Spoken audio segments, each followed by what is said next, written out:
kono mi woni yaltinirde heɗito ɗon nde yewtere ɗo miɗo ande o yiɗatago e omo moni addude ɗo heɗito ɗon mo kono heɗite tum ɗiɗo mari buuɗi madina buuɗi maɓɓe ni ko waɗiri orange mode ka buuɗi maɓɓe ni ko waɗiri business woɓɓe ko defis manɓe woɓɓe ko yeeyoɓe ko siɓe yeeyi jentiteɗo hunduko mo e commerçant ɓe on anditi to wonɗo mi wolta inde makko nen ɗo on anditay ɗo wawi wadde kadi inde makko ko commentaire ji ɗo mi waɗanamo o publicité ɗo gratuite jentite tun ko woni e yewde ɗo ko no ɗo détail on kun o wowlata kun tawata ko min ati arde yewta on kun ɗo si aren noon e alhaali maɓɓe kamɓe njula ɓe gande ɗo ɓen no tokki business mo hikka mo e guineɗo ko commerçant ɓe ɓen finance président menen yawɓe mo e guine ɓe waɗoy campagne ɗo nani so nanali mi yiltito hikka moyen guine ko commerçant ɓe ɓen finance menen yawɓe ɓe waɗi campagne moyen guine ɗo jentite kañum kadi so nanali moƴƴa defis manɓe woɓɓe ko yeeyoɓe ko siɓe yeeyi itte hunduko mo e commerçant ɓe ɓen no tokki business mo hikka mo e guineɗo ko commerçant ɓe ɓen finance président menen yawɓe mo e guine ɓe o nani no meyri ɗon taw ko wi président on o falno wiide o anditi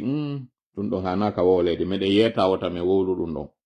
jentite tun le diable se trouve dans les détails acce tum mi yiltito ɗo seeɗa ni miɗo andi noon ɓe sanctionnaymo fi o sorti makko mo waɗi ɗo ko ɗum waɗi simi waɗiri hadde ɗo ɓe mari hawreji nder ton hakkundeji maɓɓe jentite moƴƴa o live mum ne wolde min ni on mi salaki goye mi fenata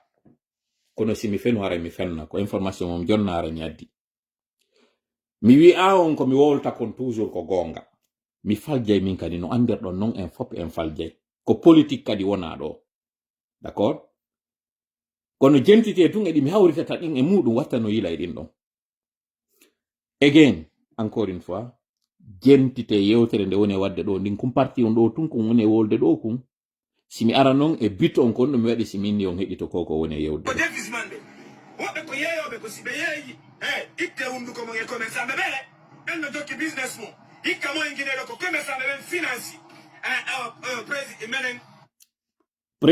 ko pré o wonno wiide président Mamadi Doumbouya ko ɗum o falno wiide o anditi o wata wowlde kanɗon par ce que so wowli kanɗon ɓe tappay mo ka kolli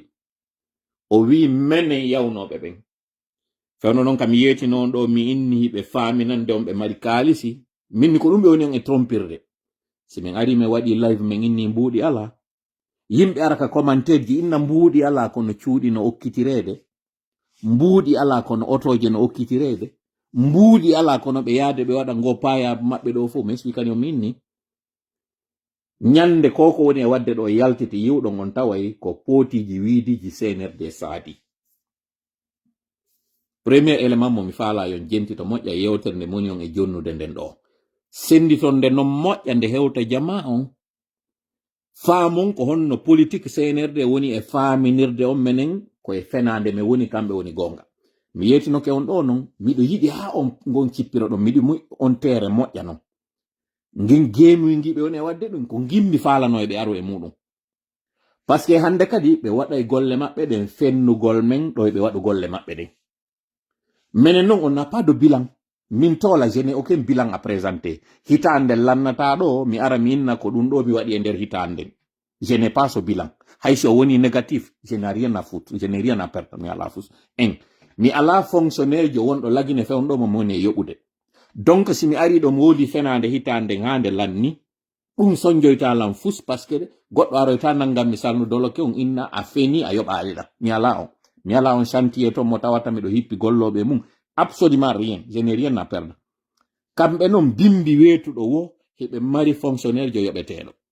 lewru maayo ndo ɓe mari fonctionnaire ɓe mari ɗate ɓe mari ñamade ɗiɗo fop ɓe mari ɗi donc yoɓe aro e on terrain ɗo wiwgol men waɗiray ittere mone men okkitiray otoje men okkitiray cuuɗi ko ɓoggol ngol ɓe woni e ŋeerinde ka dande maɓɓe e ça ko du'aji ɗi waɗɗen ɗi waɗi ɗum par ce que to yeggi to du'a mo wanno ɗen on ko du'a mo annabi Ibrahima waɗuno on e on mo du'a mo annabi Musa waɗuno e on du'a mo annabi Nuhu waɗuno du'a annabi Musa on nun ko on ɗum ko Allah sattimɓe ɓerɗe ɗen hara ɓe yi'ata gonga on jattitaɓe mbuuɗi ɗi ɓe woni jogude ɗin si halkaɓe annabi Nuhu kañum kadi paarey ɓay o yi o tawi hande kadi ɓe ala gomɗinde o waɗi on du'a ça me fait plus de 3 mois miɗo nden finde wotere nden ɗo miɗo andi onon kadi ɗon tawti en nden finde ɗon hollugol o non nde jaabike hinde jaabade kañum kadi CNRD continue ɗo e dartagol men darto en famina wondema fusɓe ala tampere ils vont très bien et tout va très bien ha ñande no batowi ngi waɗoy buska nde wotere CNRD ko woni wadde ɗo ko meɗen marno gorejo o perduno o heɓi kalsi o perdi o décidi noon andota ko o perdi si minni noon gorejo na wondema ko men gore ka duuɓi ko heccuɗo men few o heɓi lawmbuɗi vur kono tawi ko menen cheminidata men fop men noddamo ɗon granjo amen on kono hara na gra wiggol ngol gram par ce que ko menen fop jindidata o décidi noon o maintena e train de vie makko mo jogino otowal ngal o jindidata e muɗum tuma yiɗamo wo carburant on hino landir mo joni mo accitiɗa porte ɗen joni mo yeggitiɗe e joni ɗo mbari nge kan mi jaka mi yaltiɗo mi acci porte an ɗe jaka nder suudu ɗon carburant on ɗumannike ɗo jonnin ɗo ha mi yaha mi hewtoyaka suudu koni o waɗi o ñawlo ya ñande goo noon goɗɗo ara nangoy mo otowal ngal tikka ngal dari ka yaasi ɗon ko ɗum CNRD woni e wadde ɗo mi lannotota ko histoire on kono lannirnono mi lannirnono kaniri moƴƴa non c'est la même chose CNRD woni e wadde ɗo faminangol jama on que tout va très bien et que il faut aller joni noon ko ɗo mi fuɗɗori yewtere nden mi addana en ɗo noon discours maɓɓe mo ɓe waɗi on ganin ɗo mo tawata ɓe neeɓino yeddugol ɗum jentita ɗon noon entre les lignes ko ɓe woni ɗo kon kaɓe salino reconnaissugol e ko honno ɗo ɓe reconnaissiri a demi-mot alors nous n'avons pas de crise de liquidité en Guinée. Nous avons une crise de billets. Nous n'avons pas de crise de liquidité en Guinée. Nous n'avons que des crises de billets. Kono nun ɗo firi min ala problème mbuuɗi kono min ala kaaki ɗin ala mi fillito wonande ɓe nanali ɓen français moƴƴa min ɓilloraki mbuuɗi kono min jogaki kaaki ɗin encore mi fillito wonande mo nanali ɓe moƴƴa ko no ɓe wiɗo ɓendina non hoore moɗon hakkil jentito ɗon konko mi wowli ɗon si hakkil no wawi nangude e mbari ñawlinɗon mbuuɗi no woodi ɗo kono mi jogaki kami woni ɗo ni miɗo mari mbuuɗi kono mi jogaki kami woni ɗo ok joni amayin ka suudu wallo yalan ton hay so yehi ka suudu ton mi wallina mi faala ya ñawlan haaju an hino ɗo e mbuuɗi no woodi miɗo mari kono mi jogaki kam won ɗo konto jogi ano ka suudu sen ari ka suudu ɗon minni joni mi wallina fewndo ɗo ok mayi joni ka banque en hewti ka banque ton on ɓe ka banque inni wiyiɗa jogi kono ala ɗo ni haray ko honno woni konko wonɗa yewde ɗon konno mi wawirta famude ɗum koko wonɗa e reconnaissure ɗo ko honɗo mi wawirta famude ɗum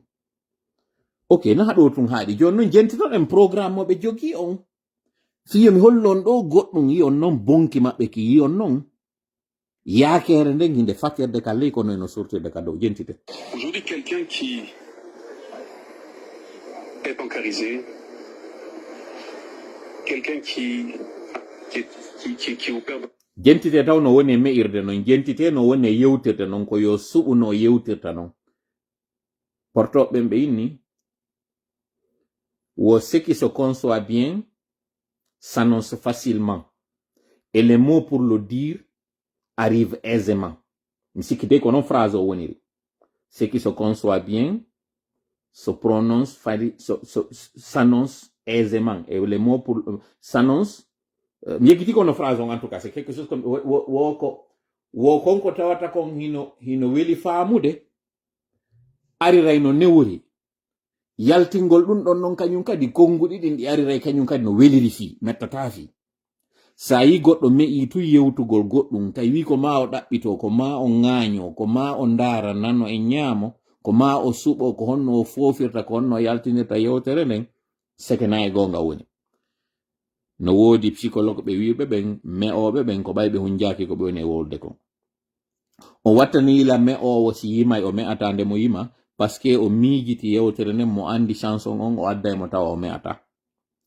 Abakar Demba o yimowo ɗo ɓe nyari ko me'owo kono o morsoji makko ɗi o watta ɗin fof o yiyata mo me'a e majji meɗen mari goreɓe non hari ko me'oɓe ɓay ɓe ari leyɗe porto ɓe yehi ka centre ji ɓe jannama ko honno me o warata hande kadi mewgol ngol yiwe maɓɓe Allah hinno o jiwo wonnoɗo yewtede ɗo fiye muɗum gaji on ɓeynayno Salima gaji ari o me'ayno ka wonno paykum o yehi ɓe formi mo ɓe yetima ko honno warrete mewgol ngol yiwi donc jentite noon oɗon woni yewtude mi fuɗɗito ka woni expliquude ɗon mo yehi ka banque par exemple mo defandude convainca journaliste ɓe landiɓe mo ɓen fiiɗi mbuuɗi mo wowlude noon fi mo yehi ka banque wondema hara e mbuuɗi makko ɗin toujours no ka banque jentite moƴƴa kum parti on ɗo une crise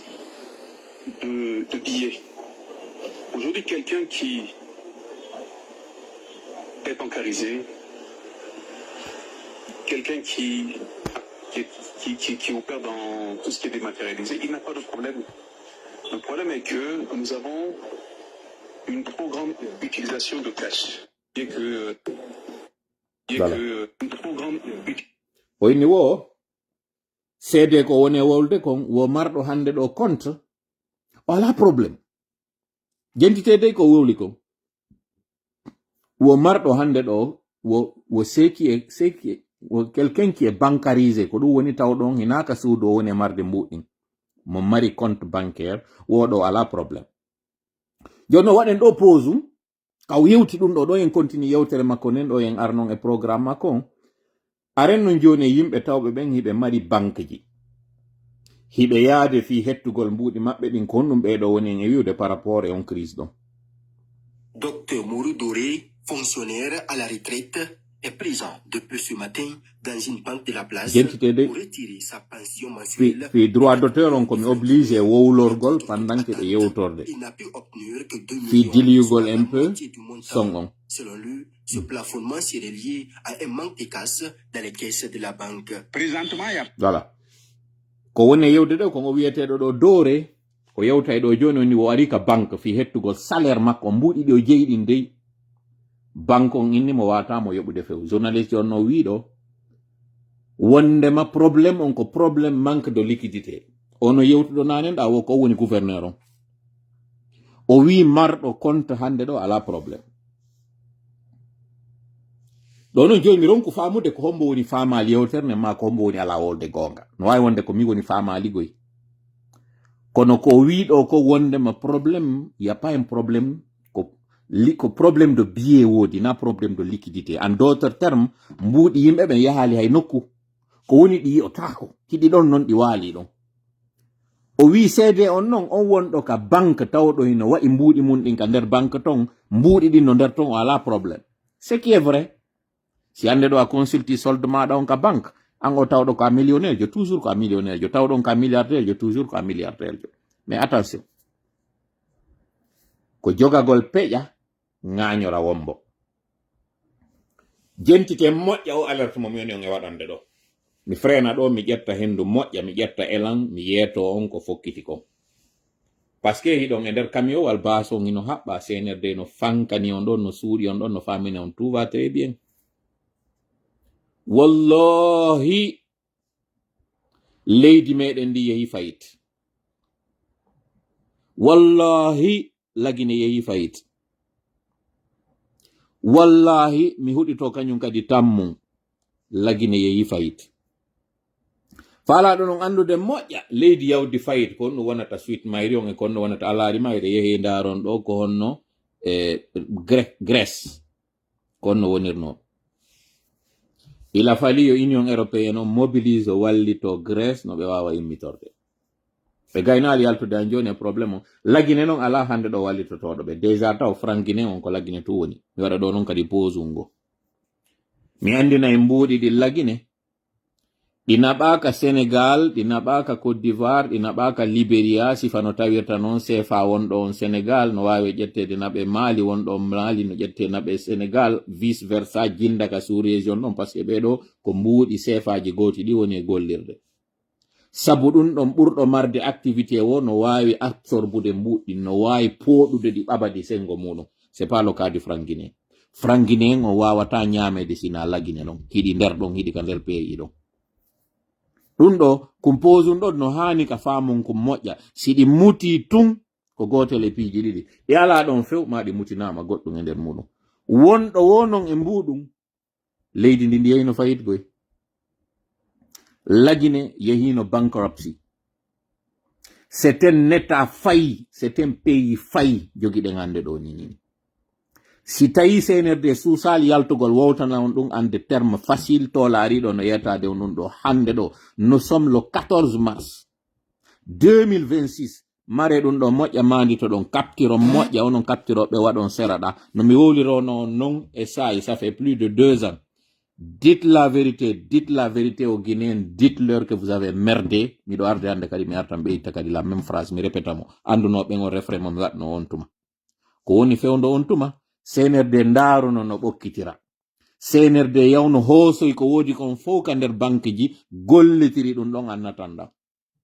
ɓernde maɓɓe ɓuttali ɗon ɓe yehi ɓe yanani commerçant ɓe ɓen ko ɗum waɗi sim fuɗɗori yewtere nden ɗo ka audio mo mi heɗintini on ɗo wonɗo e communiquande ɓe ko ari ɗon ari wowli inni fiyo me wawa wadde ko me waɗi ɗo kon ko commerçant ɓe yoɓi ñande mi wowluno min ni pita par exemple ko opérateur économique ɓe anta transporteur ɓe commerçant ɓe yana e muɗum fi wernugol arɓe ɓen e fi waɗugol kala ko waɗi ɗon o ñande mi wowluno ɗum goɗɗo contactanno kotirawa wonɗo pita to mi wolata ɗo inde makko mais se reconnaîtra ici o ini tami defuɓe probléme parce que on sorti mo mi waɗi ɗon si mi waɗi ɓe sikkay joni ko kamɓe woni lan jonnude on information ɓe ni mi watta yilay ɗum ɗon ɓe ni simɗo wolde fi mi watam spécifié minna ko pita yomi wi'u préfecture ji luttuɗi mi wolta inde makko ɗo o contactanno o inni si mi wowli ɗum ɓe innay ko kamɓe woni e fournitude ko honno ɓe woniri to gibi nde ñande mi fankifi mum hande no miɗo arde mi yewta ɗum ɗo encore une fois fi argol kañum kadi enfoncer le clou hakkudan e Allah jama lagine ko tambiti CNRD les 2 dernières années ko ɓe julaɓe ɗo mitta noon pose ko mi ara noon mi ataka ɓe kamɓe kadi ɗo mi wola fi maɓɓe on hande ɗo nani yeltere ino jindude no wiyede wondema ɓe yananayi madina yo madina ɓe wattanila de ɓe aranayo jettite moƴƴa ko moni e wolde ɗo ko ƴettiron no faalira ɗon ko moni e wolde ɗo ko je suis responsable ko moni e wolde ko nami responsable no famirton non ko suti hande julajo on ɗo koko o ɓogani hoore makko o sali e jentitala nde ton hawji ko moni e wolde ko wota on duppu few sendite moƴƴa nde yewtere nde hewta noddon kañum kadi julaɓe ɓe tawe o live ɗo ɓe nana paa ko moni e wolde ɗo kon an omo madina an omo matoto an omo kalum an o julajo tukur ka wonɗa wo nelaɗo meɗen sallallahu alaihi wasallam ɓe ma kayno attujjar hubul fujjar woɓɓe inni riwayaji goɓe inni ko honno diray ɓe addiri ɗum on ɓe inni wo julaɓe ɓen ko kamɓe woni bomɓe ɓen ko nelaɗo goye maki ko moni e yewde ɗo kon ta aro nangala mi yanan hadise on wo attujjar humul fujjar ko ɗum ɓe wi ɓe inni julaɓe ɓen ko kamɓe woni bomɓe ɓen hiɓe fewtude noon hari yimɓe makka on tuma yimɓe madina fewta ɓe yewtaɓe ko moni e wolde ɗo kon si mi faljino yo karmokoɓe am ɓen ar faljitanmi ɗo wi'a mi faljino hadis on no mi addiri mo non ma ɗum hadis on mi addimo no fewiri kono hadis on ko lo'uɗo mi salaki ɗum ɗon kono min ko mi andi nelaɗo sallallahu alaihi wasallam ɓe makuno attujjar humul fujjar wo julaɓe ɓen ko kamɓe woni bomɓe ɓen fi on ɗum kamɓe ko ɓe reeni ko intérêt mbuuɗi maɓɓe ɗin ko honno ɗi daɗirta no ɗiɗo daɗirta wono ɗi daɗirɗa kamɓe hiɓe ɗon. But don't get me wrong. Wota on juge ko moni e wolde ko ngaray ɗon hawji. Ko kendare wotere natata ko nde ɗo luɓɓinta maayo ngon. Hande ka suti on ɗo so yi hande ɗo ɓe yaltinde ɗi rimerji ɗo ɓe hulɓina on ɓe inna so yaltinali ɗi mbuuɗi ɓe sensayɗi ɓe yahanayon ko mboddidi newɗon ndin fagguɗon ndi handi gayni haarude ko ha lannirɗon nde ko marɗon kon kayri ndi harata ko ndin arani on ɗo. Mi fillito hande ɗo ko woni on e sutade ɗo opération mo wonɗon nande ɗo komini kamɓe no yalta wi'a mbuuɗi ɗingi ɗon suuɗiɗi ka nder kankiranji moɗon wondema si ɓe hetta si ɓe yahanali on ka makiti ɓe imposani on sifa no nanirɗon communiquanje goo no yalta wowla ɗo tukka on hiɗo ɗo yon fewtu imminɗo mon ko kanko wonɗon e yanande. Encore une fois mi yetike on ella mo wonɗen e wadde on nous attaquons les personnes nous n'attaquons pas le système. On jooɗiɗo waɗi on live makko wowli ɗon ma waɗi on vidéo ko hayre nden no na nden hayre na kanko feri hoore makko ko goɗɗo jooɗi nokkugo neli mo inni mo yalto wowla seede on hunde waɗatamo o yiyay ɗo fuskon ko yalti o wowlɗon kon fop e yika hakke on immi sanctioni ɓe journaliste ɓe yawnoɓe Liberia ka frontiére waɗi live ɓe sanctioni ɓen ɗon kono oɗo ko waɗɗo ko mo sanctionetaki si min ko lagine mi jooɗino hande ɗo mi waɗino live mo mi waɗi ɗo mi gaynayno live on tum ɓe ara ɓe nangami ɓe innami ɓe ɗo waɗi live kam woni incitude à la violence ko ɗum ɓe wiyayno ɓe innami ɗo attaque communauté ko ɗum ɓe wowlayno kono oɗo o waɗi ko waɗi ɗon kommo ka jannaniɗo immoto hawta lagine ɗon jawwalo tallo hunde waɗata on wowɗo ɗum o fewtitino premier des ministre maɓɓe on Bawuri l'homme de Kenya o yennimo fewndo ka fokkitano ka élection ji kam yettino minni si ɓe reconduisimo ɓe waɗimo directeur de campagne minni ko kanko woni ko négocie juuɗe julaɓe ɓen ko ɗum waɗi si ɓe reconduisimo na giggol makko waɗi si ɓe reconduisimo ɗum kañum kadi vidéo ji ɗin no existe ɗo wonali taw duuɓi tati ko lebbi tati waɗi gibi mi wowli konko mi wowli ɗon ko o suka momi heɗintini on ɗo ari confirmi ko mi wowli ɗo ko miɗo andi non o miijatano ko yalti o wowli ɗo hande wonayno ɗo sujet live mo mi arayno ɗo mi holla minna kon ɗo wonnomi o wowlande o si tolano arde yewto on mi salaki añelam min c'est votre droit kono jemtite ko moni wolde ko si tawi ko gonga wiwɗon hiɗon cippirande gonga on hiɗon cippirde contre gonga on c'est à dire hiɗon dartade on dartiɗo gonga on hiɗon dartanade gonga on heɗite ko moni wolde ko si on falata on yiɗan c'est pas un problème si mi arti ɗon e ɓe julaɓe ɗo fewno me wonnoɓe wiide wotta on fanko ko ɓe woni on e wadde ɗo kon sabu ɓe harata ɓe gollitira on ha ñande lanni ko jogi ɗon ko ɓe ara kadi ɓe nangira on goto goto no seko wonno wadde goɗɗo nden ñande holotano ko monno wolde ko ma sikkay ko sama kala mi wonno hande ɗo ari ɗon kam mi wonno e wiide ɗo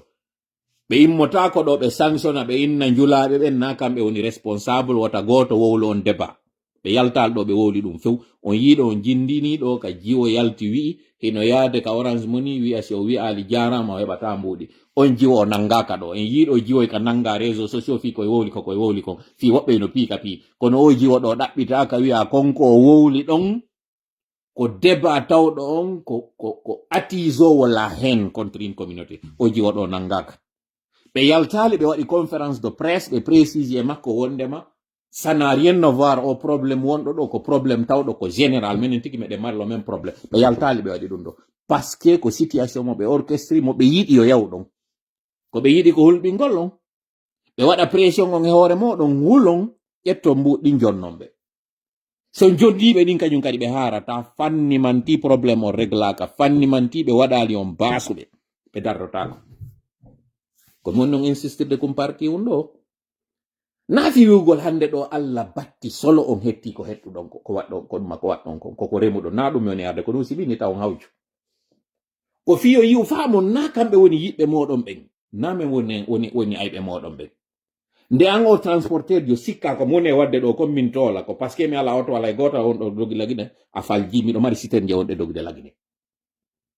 ɗen siter je wonɗe dogude lagine ton hiɗe wadde on activité tawo no wallitade la do min ka cippiro ɗo wota goɗɗo noon arka commentaire ɗo wi'a hande kadi aya joni son jami aɓe gera joni haɓe anda ɓe andata wonde hiɗe dogude noon nder to miɗe mari ɗen otoje wonɗe dogude lagine to donc ko woni e wadde lagine ko min kadi memayla si a sikki ça ne me concerne pas memayla min kañum kadi deuxièmement si a sikki an o julajo ɗo wonnema ko woni e wadde ɗo ko wiwgol mata jonnuɓe mbuuɗi darnuɗe activité ji ɗo sa sikki ko ɓay min mi ala marchandise wonɗo e nder magasin fewndo ɗo an hiɗa mari marchandise périmo a sikki ko contre ma hande ɗo a fuɗɗi ko yiide ƴiwonde nden mi fuɗɗorno wiwgol en e nder hitande nden lebbi no woodi tawoji ɗin ɗi wona e gootum aw ande kañum kadi senerde ko woni e wadde ɗo kon ko ɗum ɗo Sékou Touré waɗuno ko ngol jurol ngo Sékou Touré rewno e muɗum waɗi tawi sa yeeyay paɗal ko ya addu jonna on tigi ñamal ngal wiyamo yo habbo nanal ngal no aroyde après fanni manti on arali ɓilli ɗon ha hewtuɗon ɗon senerde frenata fewndo Sékou Touré mayayno pita hari kala inneteɗo julajo kummalujo pita hino wenda ko waretenoɓe mi fillito sa nanal moƴƴa ko mi wowli ɗo ko njula e wiwgol wallitike leydi ndi wotandi daro laamu Sékou eti yimɓe ɓen hara ɓe weelaka sodoya marchandise fora mo adda gera gereteɗen fopara yimɓe ɓe weelaka fewndo ka Sékou Touré maayeyno hadi mo windi kala wiyeteɗo njulajo tawnoɗo ino nder préfecture mo tawata addali ɗi mbuuɗi ɗi ɓe hato jini woni ɓen dartiɓe ɓe ɓeɗo hari ko waritanoɓe ko on tuma Allah holli mo na woni lanɗon komi woni lanɗon on tuma Allah wari mo onon ɗo kañum kadi son sikki on ɓonday ɗo fanni manti CNRD ɗo waɗali on ɓilliɓe wari kala ɓen dartiɓe ɗo ɓe dartota ko projet maɓɓe on jon noon ko an andi no ƴettitirta ko mowli ɗo kon fof min mi jonnima information o mi waɗimo sookeje maɗa si an on julajo import export ɗo a sikki CNRD no yiɗuma CNRD koko jogiɗa kon hatto jinimo wallahi CNRD yiɗa on onon ɓe julaɓe ittuɓe ɗo wallitiɓe miɗo andi noon on hulɓina par ce que woɓɓe moɗon ɓe yehi ɓe yii ka registre UFDG ɓe andi woɓɓe moɗon ino financayno UFDG kono na UFDG tun financayno ɗo ko ɗo kañum kadi a tujjar humol fujjar on kañum kadi ko ɗo kañum kadi aɗi tabiti par ce que si on versino noon 2 millions ka UFDG compte UFDG o yahayno tawon kañum kadi RPG versanonɓe kamɓe kadi 1 million yewon kañum kadi ka impôt yoɓoyon kadi 1 million donc jonnonɓe 2 millions c'est à dire la ilaha ulai wala ilaha ulai on tawaka hay nokku e muɗum hiɗon hakkunde ɗon wowlete tun inne njulajo ala parti politique njulajo ala couleur politique menen ko mi woni e waɗirde ɗum ɗo ko fino marchandise amen on natira awa ko ɗon kañum kadi CNRD waɗata encore une fois no mi wiri noon jentito ko momma wolande kon an o musidɗo wota mono ko mi omma e wolande kon ko gonga o mi omma yaltinande si o gonga ɗo goɗɗo a ƴaalima yeetima o gonga tola no yetade ma o gonga ɗo ngal naafi giyagal ngal wonɗa e wadde ɗon on 2 poids 2 mesures Allah soñjete ka aduna ɗo taw soñjey kadi ka lahara soñjamo heɓata on ka aduna ɗo o mo wonɗa wallitade ɗo ko ningiru wonɗa e wallitade siɗa faala a unanaymo cobbal honɗum tigide sa faala waɗa e honɗum tigide ndi sakkitoray soppugol ma hoore nde ndi lancete hoore nde CNRD ko ɗum wonɗon gollitude e maɓɓe ko yimɓe jalan yimɓe seytane yimɓe iblisa wonɗon e yiide ɗo et je mesure mes mots ko ñalorma suumayeni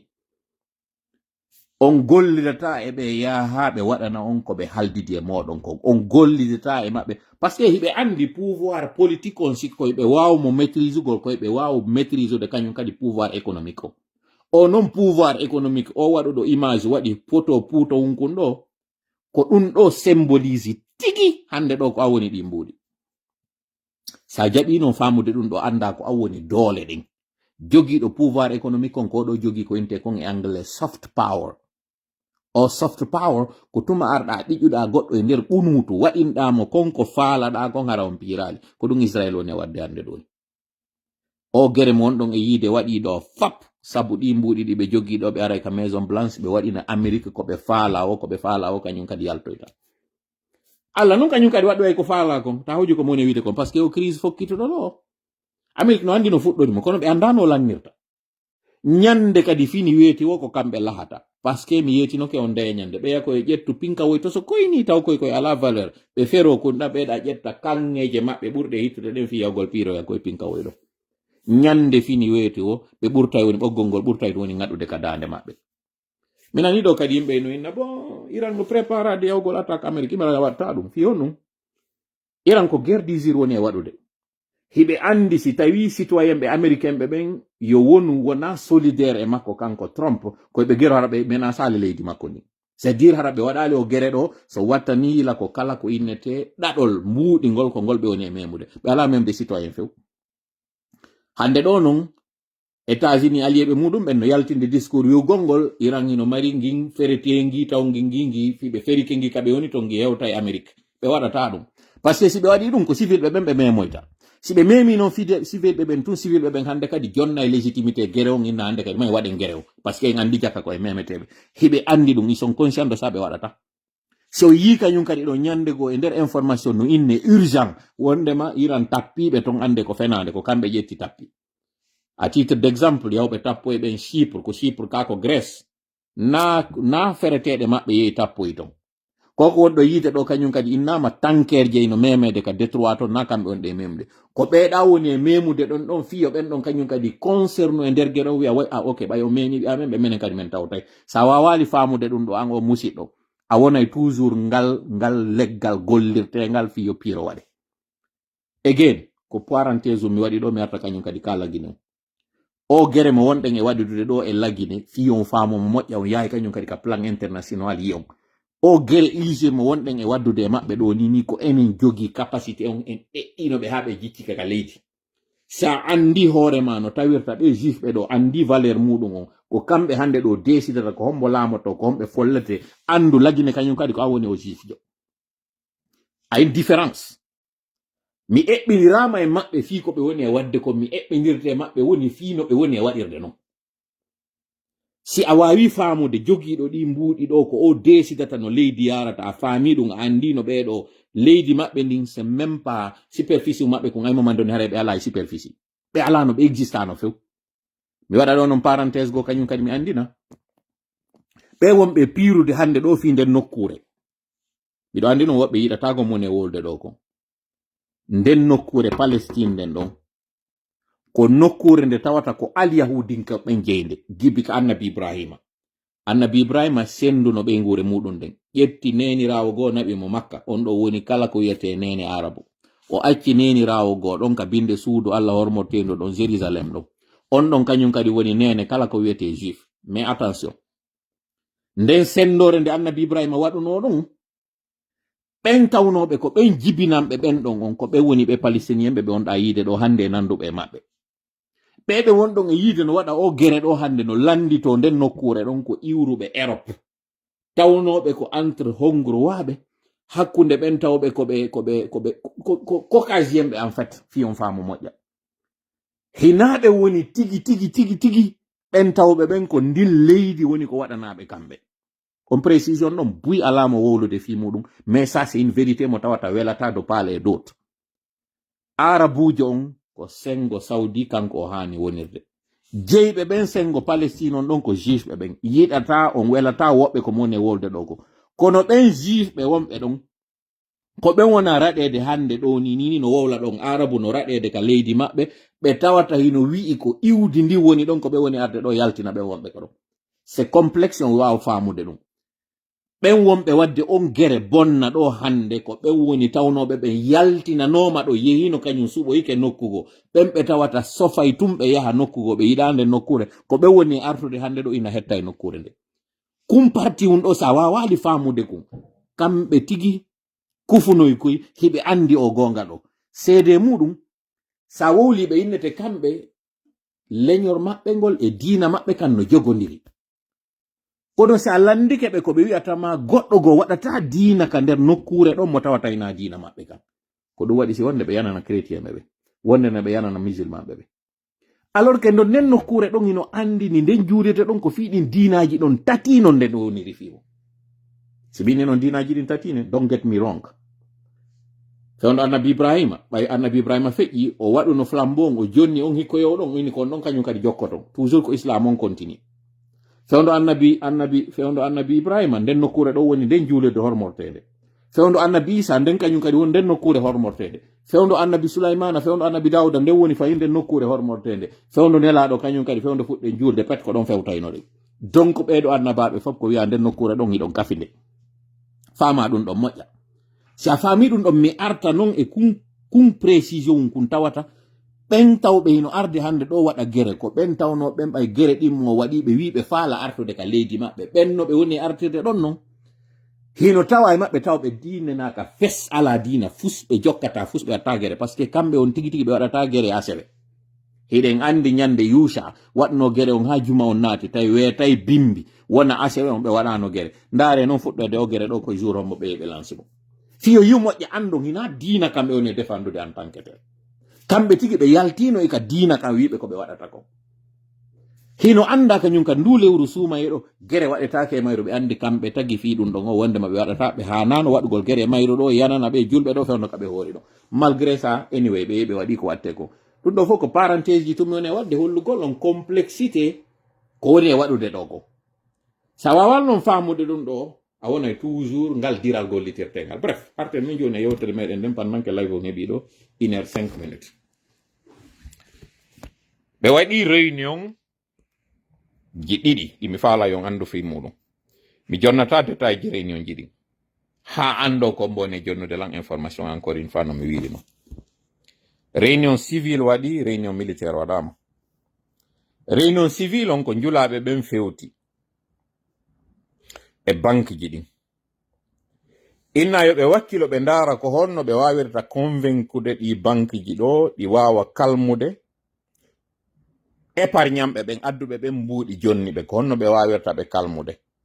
ko waɗi noon ko banque ji ɗi revandiki inni no crise woni e yarirde ɗo ni jama on ñoññinani ke aranay men menen iɗon andide namene waɗi o probléme ko mbuuɗi yimɓe ɗi men joginoɗi men hanono gollitirde fi mbuuɗi maɓɓe arɗon ƴettuɗon artirane men mbuuɗi hiɓe andi few komi wiwno on kon hiɓe mari mbuuɗi fi élection maɓɓe ko ɗum nanen si min ni Franguiné ñametake Sarlon ñametake Côte d'Ivoire ñametake Guinée Bissau ñametake Libéria ñametake Sénégal si ɗiɗi muti ko gotel e piiji ɗiɗi ɗi ñamama ma ɗi suuɗama ɗi suuɗa noon go hiɗi ka nder leydi ton yer heddi ɗin hiɗi suuɗa eɗi nder ton hiɗon jogi in parti ɓe jogi in parti ɓe ñami kadi in parti ko ɓe mari ɗiɗi noon ko fi propagande maɓɓe on no hewtira ɓe wawa rewde ɗon ɓe feƴƴa ko ɗum waɗi si ɓe ɓodiri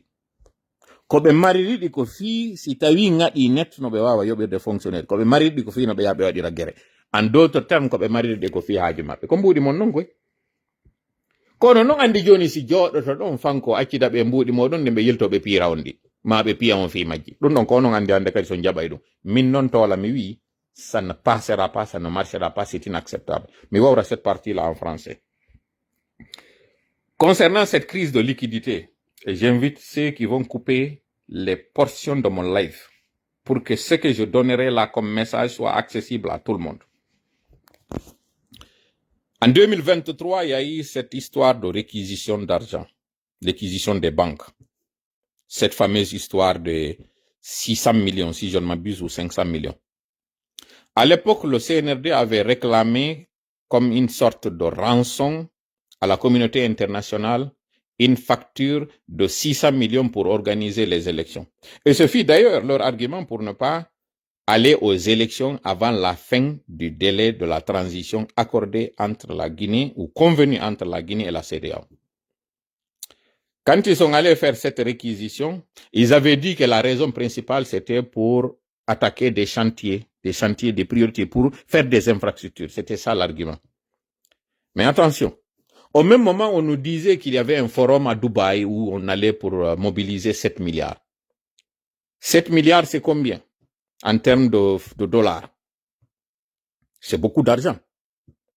Mais au même moment qu'on disait qu'on partait pour mobiliser des financements de 7 milliards, le CNRD est allé cueillir tout ce qui est argent dans les banques.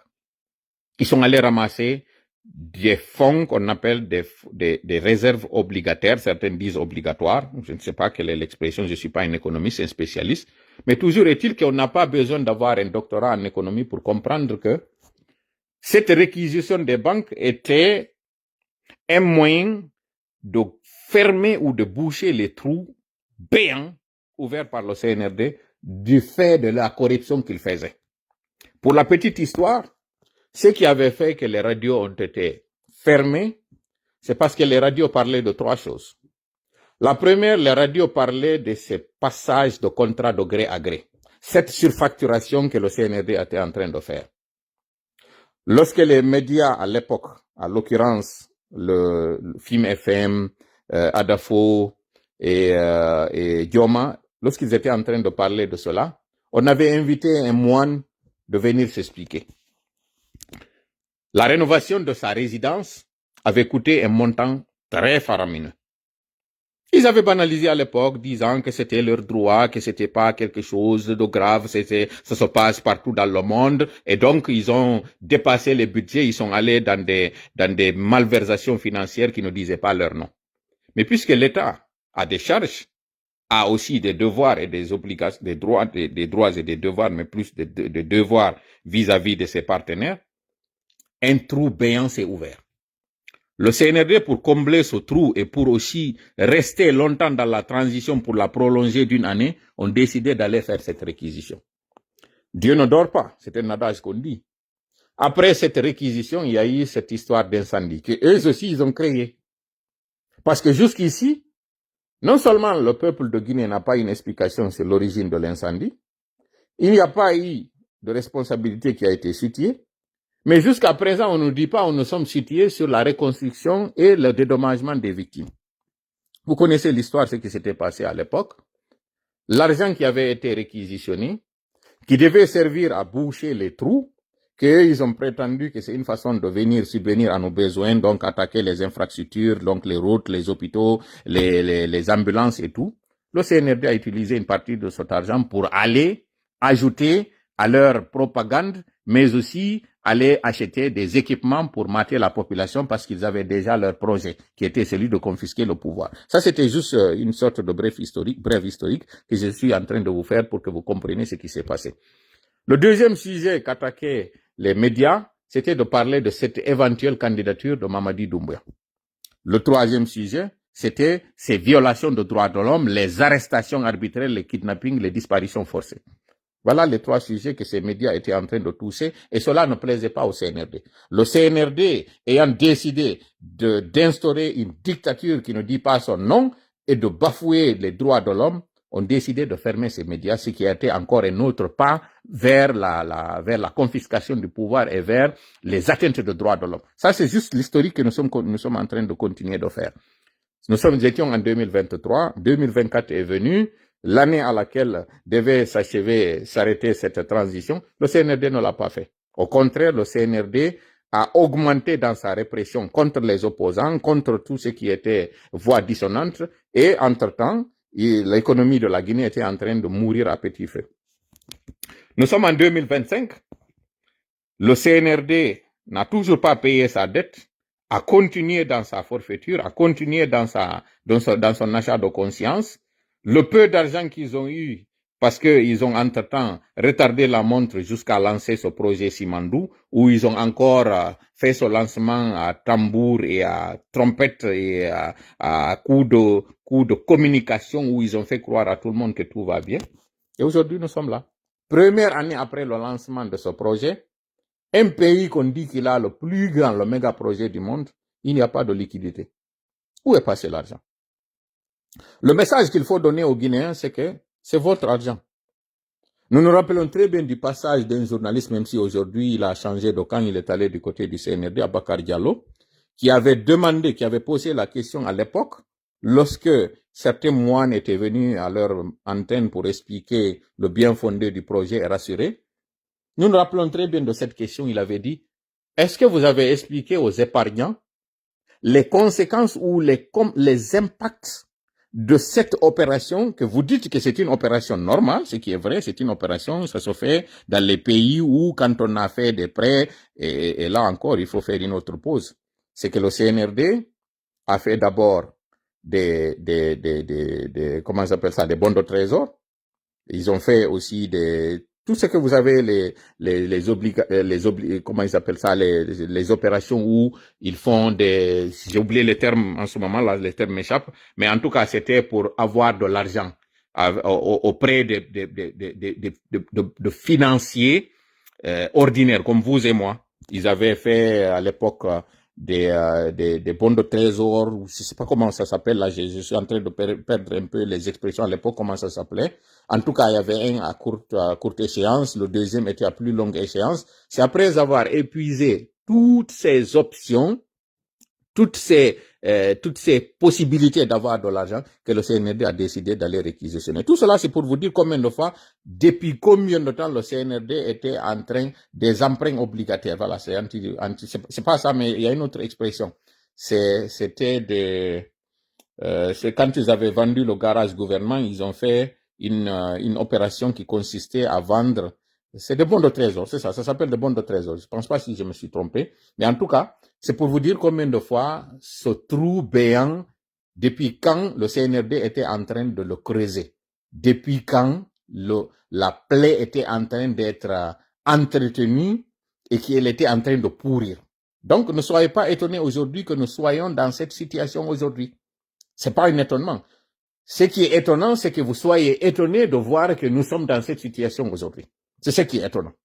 Parce qu'on n'a pas besoin d'avoir un doctorat, comme j'ai dit encore une fois, en économie pour savoir que la Guinée allait droit vers le mur et que c'était la banqueroute qui était en train de se dessiner. Et nous sommes déjà on est maintenant dans cette banqueroute. Des deux choses l'une. Que le CNRD reconnaisse qu'ils ont détourné de l'argent et qu'ils assument les conséquences de celui qui a détourné l'argent, ou qu'ils reconnaissent qu'ils ont gardé de l'argent par devers eux pour faire face à leur prochaine mascarade, parce que c'est ce qu'ils ont fait. Curieusement, il y a crise de liquidité jusqu'à ce qu'ils approchent à une échéance. La liquidité sort, on voit de l'argent à flot, où on distribue des maisons, on distribue des voitures, et on donne par-ci, par-là, on déplace. Lorsqu'ils étaient en train de faire leur fameuse campagne, c'était toute l'administration qui déménageait. Ils ont fait comment ils ont appelé ça, c'était des immersions. Ils ont fait des immersions à Cancan, ils ont fait des immersions à Bokeh, ils ont fait des immersions à Mamou, un peu partout. Et partout où ils allaient, c'était les frais du contribuable. C'était l'argent des épargnants que vous êtes qu'ils étaient en train d'utiliser. Et nous sommes aujourd'hui en train, nous payer les conséquences pendant qu'eux, ils sont en train d'être tout bonnement assis confortablement quelque part à nous raconter du charabia. Vous avez suivi la sortie d'un des leurs qui nous dit qu'il n'y a pas de crise de liquidité, il n'y a que de prise de billets. Il a raison qu'ils ont les billets. Il a raison qu'ils ont fait venir des conteneurs d'argent et il a raison qu'ils projettent encore de faire venir d'autres conteneurs d'argent. Mais c'est la planche à billets. Peuple de Guinée, citoyens et citoyennes de la Guinée. Le CNRD veut se foutre de nous encore une fois comme ils ont fait jusqu'ici. Le CNRD veut nous ramener à l'époque ou aux pratiques du premier régime, où on nous disait en attendant l'arrivée du bateau. C'est une chanson, hein. Ce n'est pas du nouveau. Le CNRD est en train de recycler ce que le premier régime, le régime de Sékou nous a fait. Et ce régime de Sékou, vous savez, il n'y avait qu'une seule radio, il n'y avait qu'une seule télé, il n'y avait qu'un seul parti. Après 67 ans d'indépendance, vous allez accepter que nous retournons dans ça? Vous allez accepter que quelqu'un aille au marché pour acheter une paire de chaussures et qu'on lui donne une chaussure et qu'on lui dise la deuxième chaussure, il faut attendre après. C'est à ça que nous assimilons. Lorsque Sékou Touré avait accusé les commerçants à Cancan, que ce sont ces commerçants qui sont en train d'affamer le peuple de Guinée, ce qu'il appelait les Amdani, ce qu'il appelait les satans. Il y a un de leurs conseillers qui s'appelle Madifine Diané. Il y a une sortie de lui que nous allons peut-être rechercher et vous mettre là. Là où il expliquait que le complot Peul consistait à affamer le peuple de Guinée, comme si ces peuples ne faisaient pas partie de ces Guinéens qu'on affamait aussi. C'est cette même pratique qui est en train de revenir. Donc ne vous faites pas divertir, ne vous faites pas détourner du vrai problème. Le vrai problème, c'est la gente qui doit l'endosser. Mais on va vous faire croire que ce sont les commerçants de Madina qui ont bunkérisé l'argent. Oui, nous avons demandé aux citoyens d'aller récupérer leur argent. Parce que si vous ne récupérez pas votre argent, le CNRD le récupérera et le gardera par devers lui et c'est vous qui allez mourir de faim. Où sont passées les recettes des zones minières? Où sont passées les recettes minières? Où sont passées les taxes? Par-ci, par-là. Où sont passés ces impôts qu'on prévoit au niveau du port de Conakry? L'un des ports les plus achalandés. Pourquoi? Parce que il y a l'import et il y a l'export. La Guinée exporte ses minéraux et le peuple de Guinée importe parce que tout est importé en Guinée. Un pays où il pleut dans certaines zones 9 mois sur les 12. Mais on est obligé d'importer du riz. Mais on va vous faire croire que c'est le citoyen lambda. C'est lui qui subit la même chose que vous, que c'est lui qui a la cause. Et on se tait là-dessus. On va faire croire que c'est le citoyen qui n'a pas de contrôle, qui n'a pas de levier de décision sur le pays, que c'est lui qui est en train de vous affamer et vous allez vous attaquer à lui. Alors que c'est ce même commerçant qui a financé une partie de leur mascarade. N'eût été ces commerçants sur lesquels on se tait aujourd'hui pendant qu'on les accuse. Parce que c'est pas le CNRD qui vous dit ouvertement que ce sont eux. Ils l'ont pas encore fait. Mais ce sont les communicants du CNRD qui vous font croire que c'est les commerçants qui ont bunkérisé l'argent au marché. Ces mêmes commerçants sont victimes d'incendie. Et quand ils sont victimes d'incendie, vous entendez qu'ils ont perdu de l'argent. Pourquoi? Parce que quand ils amènent l'argent à la banque, ils subissent ce que vous êtes en train de subir aujourd'hui. Sinon, comment comprendre? Vous envoyez de l'argent à la banque pour que cet argent soit gardé. Parce que c'est la banque, c'est ça. La banque est faite pour garder l'argent. Et que quand vous venez, on vous demande la raison pour laquelle vous voulez retirer l'argent. Est-ce que ça a du sens? Au contraire, quand vous voulez déposer de l'argent, on devrait vous demander l'origine de l'argent. Mais lorsque vous êtes en train de retirer l'argent, c'est votre droit. Si vous décidez de fermer votre compte, on ne doit pas vous demander pourquoi vous avez décidé de fermer votre compte. C'est votre droit. Et l'argument qu'on brandit aujourd'hui pour dire que c'est une façon de faire une migration vers les opérations électroniques, c'est faux. Les pays les plus développés n'ont pas donné qu'un seul choix aux citoyens. Vous avez le choix entre travailler avec du cash et vous avez le choix de travailler avec des opérations électroniques. Et ces opérations électroniques, vous pouvez utiliser le chèque, vous pouvez utiliser les virements instantanés, comme vous pouvez utiliser aussi des virements qui ne sont pas instantanés. Par exemple, une opération entre une banque et une autre, ça pourrait prendre du temps. Une opération transatlantique, ça peut prendre du temps. Ça va laisser des traces. Mais toujours est-il que c'est le capital qui est en train de se déplacer. Lorsqu'on vous fait croire que le manque de liquidité est une résultante de cette migration ou de cette transition vers cette seule option, c'est un mensonge. À moins d'être dans un pays de dictature, on ne peut pas imposer un seul moyen de déplacement d'argent. C'est impossible. Le CNRD est encore en train de faire cette fuite en avant pour vous faire croire que c'est cela. Si c'était cela, dans les pays où ça fonctionne comme du monde, comme on dit, vous avez une limite journalière. Par exemple, moi qui suis en train de vous parler, les virements instantanés ont une limite de 10 000 par jour. Comment peut-on maintenant me dire que moi, si je n'ai que cette option, que je n'ai qu'une limite de 10 000 par jour, que je peux faire comme virement instantané aux États-Unis, on dit on appelle ça comment j'appelle ça, du Zelle. On appelle ça du Zelle. Au Canada, on dit de l'Interact. Et en Europe, on dit, c'est comment ils appellent ça, il y a une expression qu'ils ont. Il y a une limite journalière. À supposer que moi, je vais faire une opération qui va au-delà de cette limite qu'on me permet. J'appelle ma banque pour lui dire, j'ai une opération où j'envoie à un client telle chose, ce qu'ils vont me demander, c'est de justifier l'opération à travers une facture pour qu'il sache pourquoi l'autre reçoit. C'est pas pourquoi moi j'envoie. C'est pourquoi qu'est-ce qui donne le droit à l'autre de recevoir ce montant. Pour éviter qu'il y ait du blanchiment d'argent ou que je sois en train de financer une opération illégale. C'est tout. C'est tout ce qu'ils veulent savoir. Donc, cet argument ne tient pas. Ça ne tient absolument pas et c'est un mensonge d'État qui est en train de faire aujourd'hui le CNRD. Pourquoi? Parce qu'il se fout de votre gueule. Il minimise votre intelligence, il l'insulte d'ailleurs. Le fait de vous dire qu'on vous impose une seule option, c'est de la dictature. Ça ne fonctionne. Aucun pays au monde n'a donné qu'une seule option à ses citoyens. C'est impossible. Mais puisqu'ils savent que tout mensonge, vous pouvez le gober, voilà pourquoi on vous le fait croire. Encore une fois, comme nous avons dit, cette option, elle existe bel et bien, et c'est une transition vers laquelle les gens vont. Mais cette option, elle est celle qui conduit plus à des malversations que lorsqu'il y a une traçabilité. Et je vous explique pourquoi. Une transaction que je fais de manière électronique peut se faire et de manière instantanée, la personne reçoit l'argent.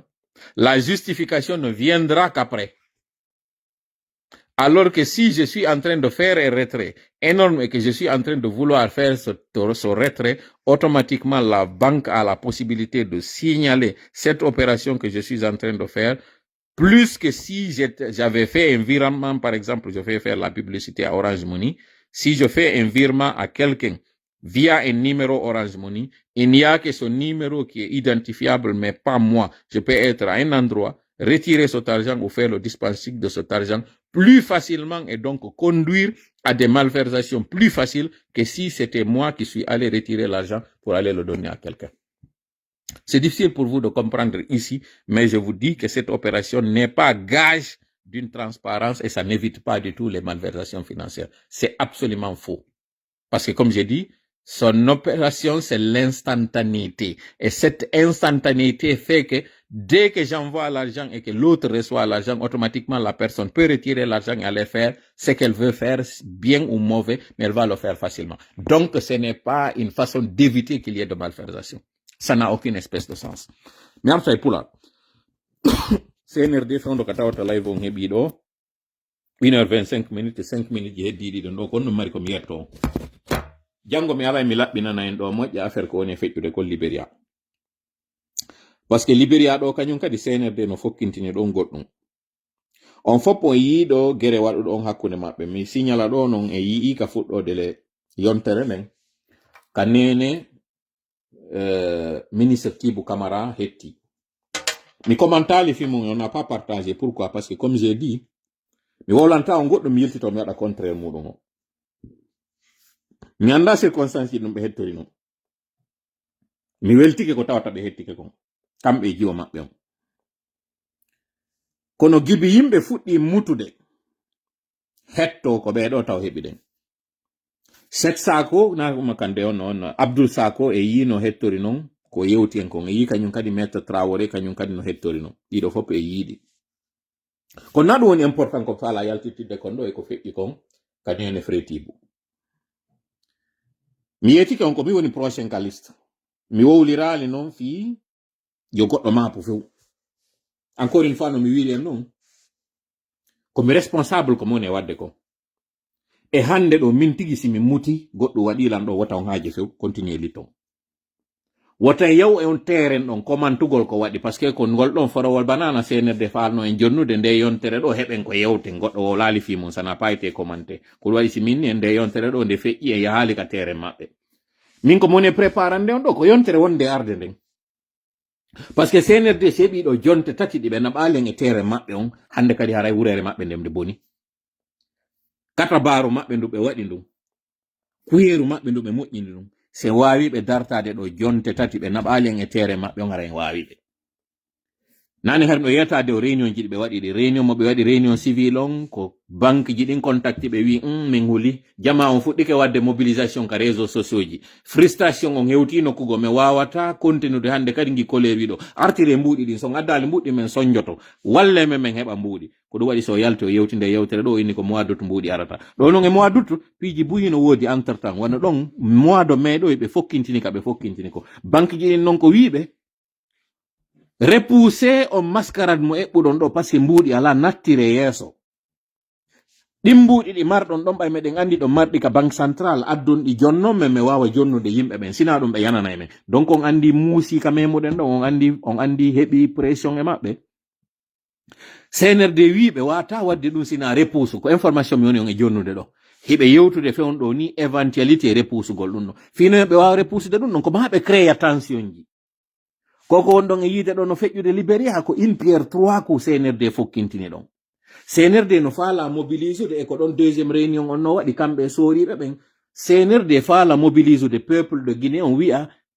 e woni agressé Sierra Leone agressé en be repoussi Liberia kanyum kadi fokkiti agressé gollon donc sabu jawle meden den ko dum do woni justifié ko non be yawno be sodoyde blendeje be inna en do non ko do no yoton andon nafa ko men équipe arme meden on parce que be do fu sabu simando be faalarde be yana e meden be wada dum do ka hoore modon be inna ko Liberia woni ko ari agressé jango mi ara mi labbina e moƴƴa on affaire don mi fudda non ka fuddode mi durtana e nga hewta do mi holla on ko honno hay PV livrira ko honno o yaltino yaado ka kaso yaltinira to mo be inni on padre no finance dem jango ngalday CNRD ngalday moƴƴa non ko honno di information jonne yaltede parce que jango sala mi ara mi seka non chonki mabbe ngi non mi desira non hande kadi linki mabbe ngi be wadi ngi jango mi desira ngi do moƴƴa non si Allah jabi annatanda non do yo hewtude jenti to moƴƴa révélation ji mo ma wadande ni be mobilise sori on kanyum kadi do yo sori on immano mo be famina no som victime be do fop mobiliser iwtira baaw makko ya wado ya on gere mo tawata ko gere mo tawata concernant en ene no moƴƴani en no yobe fokkita don yeti kon ko piji tati fokkiti ko goto on taw yaltitani on do lahi golbe gol kono didi no der ton di wonde gollude e mudum mi labbintaadi do taw nyande non dimmo on yaltini hoore de net mi yo ngawa hino do dimmo on kadi wadi may non e luttudin kanyum kadi o suivant koko fokkiti do non ko bayaji CNRD baabi di bayaji do hiden gerdude CNRD no hendi di fibi di moƴƴa non ka keeci kono yeyi ha en nangi bayaje den en jogi kede CNRD no wadde gamol enen e CNRD de wadde gamol andi no wobbe ara do jala moƴƴa exemple mo ne jonnude do andi sa gerdi e curba moƴƴa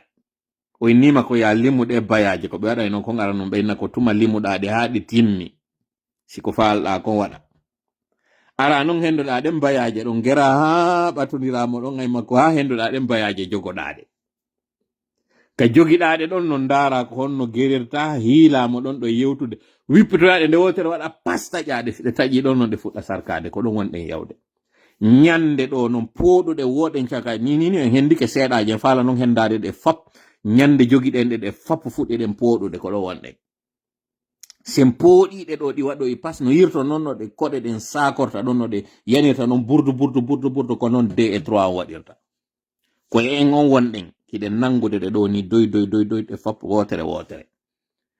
tuma gaynoɗen ɓilluɗen ɗe fuu enen e limataɗe goy ɗe fop ɗe way ko poɗugol majje on noon mi woni on e wiide ɗo wakkiloɗen ko mi woni on e wiide ɗon ko jentita ɗon moƴƴa in Pierre 3 ku on jango mi ara mi fensitana on ɗum ɗo moƴƴa yi on faamon non ko waya wi kon hunde kala ko ñeñal wona doole sikku min naali on ɗo goɗɗo ƴettu finkari ka mi wiali on yon sunnu pini e taraw ka komi inni on tum ɓiƴe ɗo o bemi ka muusi ɗon so yiɗi réaction ji ɗo waɗi so yi senerde yalti fuɗɗi ke justifiede en memi ɓuɓɓuru ndun en hewti ka muusi ɗon jon noon ɓe fokkiti waɗoygol gere ko mbuuɗi waɗoyta on gere ɓe fokkiti yawgol gere mo ɓe andani hoore maɓɓe on gere ɗon si en ƴettigo e armée guinéen on tun individuellement en ƴetti armée libérien on individuellement lagine no mayɓe puissance si en ƴetti armée guinéen on en ƴetti armée léonaise on kañum tun mi yimɓe ɗo ko jalgol tu wonɗo jooɗe jalgol ɗo to jettita moƴƴa ko moni wodde ko jettite moƴƴa ko moni wodde ko par ce que mi hasato e fof ko jalgol tu hande kadi ɓe woni e wadde ɗo ɓe no wedde ɗo atasa moɗon heɓe tu si en ƴetti armée libérien on individuellement en ƴetti armée léonaise on individuellement lagine no ɓuri ɓe équipagol lagime no ɓuri ɓe nombre kono si a hawtidiri ɗiɗo ɗiɗi kanji ɗiɗi ɗo e lagine hande ɗo a hawtitiɗon non ko tawata kon kamɓe ɓe waɗi gere lagine waɗali gere ɗi duuɓi nogay sakkitiɗi ɗo kamɓe noon mo kala e maɓɓe individuellement mo kala waɗi 10 ans ko ɓuri fanɗude kon gere ko ɗon tout se joue là kamɓe noon ɓe hooli ɓe tappude becce maɓɓe hiɓe hooli hande ɗo ɓay tun hiɓe mari on force spéciale ɓe mari bataille ɓe mari kala ko ɓe ɗum anni kon ɗo fop mahi andi ton noon verni no majjiri ɓe ko ɗum simini on ko in Pierre 3 ku senerde fokkintinɗo jon noon o in Pierre 3 ku ɗo mo ɓe faala wadde ɗo ko 3 ku noon kañum kadi yiltito contre maɓɓe faame moƴƴa ko moni on wolande kon ɗo live on timmi 1h33 minutes miɗo haɗude waɗo weltano on fof mi jarna on mi toriki Allah yo uddito en hakkille ɗen yo uddito en gite ɗen yo uddito en noppi ɗen o udditana en ɓerɗe ɗen ɗe ɓerɗe ɗo wona nanoje hara ɗe wonali duppoje on andi pullo fuuta on ka fuɗɗode pullo fuuta hulata pullo fuuta koyo herso pullo fuuta jiñata koyo welto hande noon pullo mo mi reni on ko on jiñowo ko on hulowo donc andi na pullo hande kadi mi reni yeso an mi fillito pullo fuuta o hulata koyo herso pullo fuuta o jiñata koyo welto o mono kono jiñata pullo fuuta kañum kadi o toñata o jaɓata kadi noon toñede ko ɗo woni pullo fuuta o nde ɗo noon yewtere na pullo tun nde fewti koy nde fewti fuu kono ko ande ɓuri fewtude am o mo tawata ɗo hande sabu ñiire maɗa nden sabu mbuuɗi maɗa ɗin ɗa waywa mba mbawba ko wari mba ko sabu ñiire mabba mi yi'a o be boje no commenti ɗo message donc min ndiyara hayfanimo ɗo mi yi commenté ji gono feƴƴa ɗo ka windi awo be boje ɗo mi wawali jangude kono hara windi ton kono simo ka live ga yo andi en kono hara si hayfanimo mi ñoggino yewtere nde ko toɓɓe ɗiɗi hande tusuɗen ɗo e tammere nden tawde en ɓaƴƴinde ɗum en yewti fi carburant on kon to fewndi ka aduna mi waɗa ni on ɗo ngo mbodo ngo yiwɗon ɗo États-Unis litre on côté Californie zone ji no ton ka tawata so négocie entre 9 et 10 dollars wiwɗen sen ƴetti minimum on on 9 dollars ɗon 4,5 ko ɗum woni on gallon ɗon c'est à dire na litre goto on un gallon ko 4,5 litre c'est à dire woɓɓe inni un gallon ko 3, quelque chose min ko 4,5 mi sikki woni un gallon mi sikki de quoi qu'il en soit en tout cas carburant on ka woni ɗo o feƴƴiti ko américain ɓe wawno timbude ɗum ɗole gere on fuɗɗi tun mi andini non ka wari baba kon no hiwro bappa ka États-Unis fuɗɗi heɓude ɗum ɗo Europe ko ɗon heɓoyta Afrique kadi ya prépare ɗon ɓay non ko lagine wonɗa lagine koye nder Afrique woni Afrique koye nder monde o woni ya andu carburant on sattay CNRD yaltali wowlamma ɗum ɗo carburant on kañum kadi ka tawata satti ɗon coût électricité on sattay courant on kañum kadi ɗuytoto mi yetima ɗum ɗo yo andu gibi hande ɗo préparanoɗa nden toɓɓere ɗon e yewtide toɓɓere ɗimmerde yewtuɗen noon sabu ɗum ɗon ko waɗi kon CNRD heɓe ɓillori hande ɗo mbuuɗi ɓe reni kañum kadi ko woni arde kon kañum kadi c'est pas bon nanen mi commentali kono mi andini en ɓe organise législative ɓe waɗi ɗum a référendum maɓɓe on ɓe sikki si ɓe waɗi on ɗon hande kadi haray ça va oui AOB boje inni oui alhamdulillah ça va mieux maintenant alhamdulillah donc ɓe andini en hay fiyat kono ɗon humpanoɗen ɓay ɓe waɗi on référendum maɓɓe ɗon ɓe adopti ɗum on ɓe sikkuno si ɓe waɗi ɗum ɗon haray lanni ɓe yeyata on organise présidentiel on e législative o ɓe waɗi présidentiel on ɓe sikki si ɓe organise on ɗon haray ɓe yalti transition bailleur de fonds internationaux ɓen tawɓe ɓen ko ɓen addata finex on ko inete kon financement extérieur ɓe yeetiɓe si min jonnayi on mbuuɗi ko parlement men jonnata na conseil national de transition ko député ɓe tawɓe ko iwɓe peuple on ñande mi yaltinomi yewti on ɗon no yimɓe sikkuno ko sama kala min ni on CNRD yani e piège muɗum on communauté internationale on wiɓe on organise e législative ji ɗin taw si min jonna on mbuuɗi ɗum ko après kaɓe yunoɓe waɗi présidentiel maɓɓe on ko ɗolle ari joni noon ɓe ala mbuuɗi fi yawgol organise ɗum ɗon ɓe programme ɗum ɗi crise ji ɗo fo waɗi crise mondial on noon kañum kadi waɗi hande ɗo na o boxit maɓɓe yimɓe mapori na o faire maɓɓe ɗo communauté internationale o mapori hande ɗo yayi force majeure ɗiɗi wonɗon e yiide ɗo tigi projet ji ɗi wonɗo yiide ɗo goɗɗi e majji roccay ko wonɗo roccinta ɗi ko par ce que batoje ɗen ko si ɗe wawi feƴƴude détroit on ɗe wawi feƴƴude mondon ɗe ara ɗe hewta ɗe wawa yeyde ɗo hande ɗo kuuɗi projet ji ɗi anduɗon ɗo fof kumum on ƴawi coût de tous les projets ƴawi woɓɓe ni ɗo un gallon égal à 3,78 litres merci beaucoup donc 3,78 litres aray mi corrige ɗum ɗon kamini ko aray alors c'est 4,7 litres de toutes les façons divisé ɗon ɗo et plus kañum kadi noon carburant on hino ɗuytade plus kañum kadi o yi litre on aray kadi no ɓurtude sattude merci beaucoup ko wiyeteɓe honto inde maɓɓe nde woni addam ɓen on commentaire ɗon pour me rectifier ko wiyeteɓe Alousein kono mi ñoƴƴay tun ɗum commentaire maɓɓe on muta konto commentaire o woni encore mais c'est bizarre parce que mi ñoƴƴay tun innugol mi janggay ko ɓe windi ɗo kon le commentaire disparaît mi yiɓe ɗo nane voilà ko Alousein Thiangui Diallo ko noon ɓe wiyete hari mi yino kay wiyeteɓe hasmiwnani hari waɗino ɗum ɗon donc encore une fois, comme on a eu des films, j'ai perdu un peu le fil de ce que j'étais en train de dire tout à l'heure. C'est ça. Donc, organise Gongol, sabu o problème waɗɗo sur le monde entier waɗi coût projet maɓɓe on hande kadi budget on o dépasse to. Donc, fewɗo ni ɓen wonɓe exécuter un projet Simando, ils sont en consultation Australie et Angleterre fi redéfinir coût projet on. Parce que non seulement cours ko ɓe eɓɓuno kon num o événement waɗɗo ɗo feke fewndo ɗo ni ɓe wawata opération ji maɓɓe ɗin ɓe wawata ɗi tournirde no hannir noon andi ton noon ɗi zone miniére ji ko ɗi consommoji kañum kadi carburant wonɗo e arde ɗo on hande ɗo on sendoda e maɓɓe citerne je immeten ɓe toon fi yo ɓe wawa wadde opération ji maɓɓe ɗin si tawi noon ɗe citerne je ɗo ɗe addama tawa carburant bien que kamɓe carburant maɓɓe on hiɓe exonora taxe ji goɗi ɓe yoɓata kono hanjoni impertiji ɗi état on heɓata ɗon par rapport e on exonération mo ɓone wadde ɗon répercuto e coût projet o ɗiɗo fof ko aspect ji technique ji to mi woni e jonnude ɗe tawata journaliste warata yewta on fi majji na mantagol noon mi woni arde mi waɗana on ɗo mi hollay on tu woni ko bendo fa CNRD no jiiɓade bange ɗen fof ɓe kalike e cenɗe ɗen fof ka ñogginagol live meɗen on ɗo wonande hewtiɓe en ɓen joni ɗo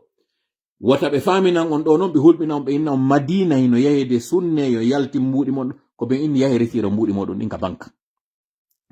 no andirɗon noon Iran fetata ha yaha bombarda États-Unis ɗo ha ɗaɓɓita gere hakkunde maɓɓe e population américaine ɓe ko non woniri moƴƴa na CNRD hande ɗo ɓe yoɓe ataka Madina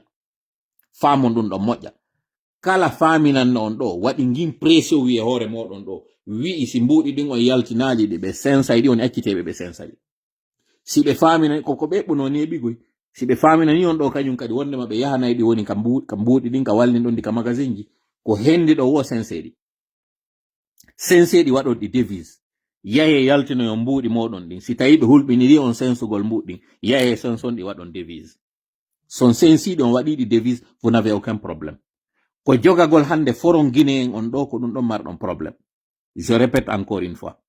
ngi psychose ngi ɓe woni e nelde ɗo communicant ɓe yaltu wi'a on ɓe ataka e madina ɓe waɗa e ni ɓe sensa e mbuuɗi ɗin yo ɓe ar ɓe waɗa reddi ka boutique ji moɗon yaltino e mbuuɗi moɗon ɗin senson ɗi vous avez réglé le problème ñande ɓe feeti ɗo ha ɓe yahani on madina ɗon e hoore ka ɓe ɓillini on ɗo kon fof ɓe yahani on ɗo ko kamɓe ɗum ɗon attoto yannude hoore muɗum par ce que leydi hande kanɗum ndi daroto woni darande heddinonde hara hande kadi alama ɓe yaɓe ittina ɗum ɗo mi wowla ɗum ɗo que ce soit entendu par tout le monde on aspect psychose mo ɓe woni e yeeyde on ɗon ɓe faminana wondema madina yahante atakete sa e la ko kamɓe orchestre kan haala ɗon ko kamɓe yeeti ka sowndi communicanɓe maɓɓe ɓen yoɓe yaltuɓe wowla ɗon ko ɓe woni e yaltude ɗo kadi ɓe wiya ko onon ɓe fulɓe woni e ɓillinde leydi ndin ɓay tun kamɓe ɓe suusata yaltude wowla ɗum ɗon koye ɓe longi woɓɓe go ɓe wala fi hulɓingol on yo pullo fuuta yaltu e couleur reedu hande kadi gooto ɓura on goɗɗum ka leydi lagine na onon addi ka ari hiɗon jogi sonja gooto on kala wiɗo on bis wi on mo mor min ko ɗum ɗo mi woniri Ba Mamadujo doctrine Ba Mamadou no duwa jannede pullo fuuta mo bantike kama ñaamo fenko mo kanano wiinamo hoore nden fanni manti on heɓali o mentalité